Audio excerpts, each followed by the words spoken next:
And on this issue of funding, the administration has money to send to Lebanon without Congress coming back.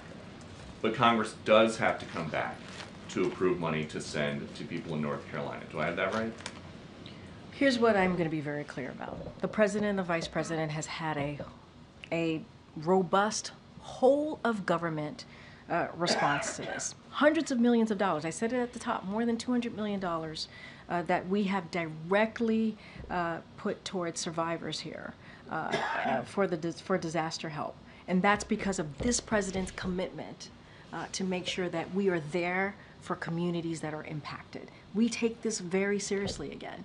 We take this very seriously. And before the hurricane hit, we pre-positioned more than 1,500 federal folks on the ground to help. And so we have made sure that every state has gotten their storm requested emergency declaration. They requested it, and we made sure they received it. We've taken this very seriously. More than $200 million that we have provided to the impacted areas. But instead, people want to do disinformation, misinformation, which is dangerous, because then when folks on the ground hear that, they may not want to ask for the help that they need. That is there for them. That's our focus here. But President Biden is fond of saying, show me your budget and I will tell you what you value. If he's got money for people in Lebanon right now, without Congress having to come back, what does it say about his values? There's not enough money right now for people in North Carolina who need it. That's not misinformation. Wait, no, that is your whole premise of the question is misinformation, sir. What you do? Yes, it's misinformation. Is there money to send to Lebanon right now? I just mentioned to you that we provided more than $200 million to folks who are impacted in the area, and I just shared with you that people are deciding not to. People are deciding not to.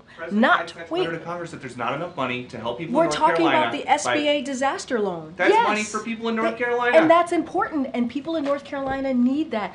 Wait, this is nothing new. Peter, this is nothing new.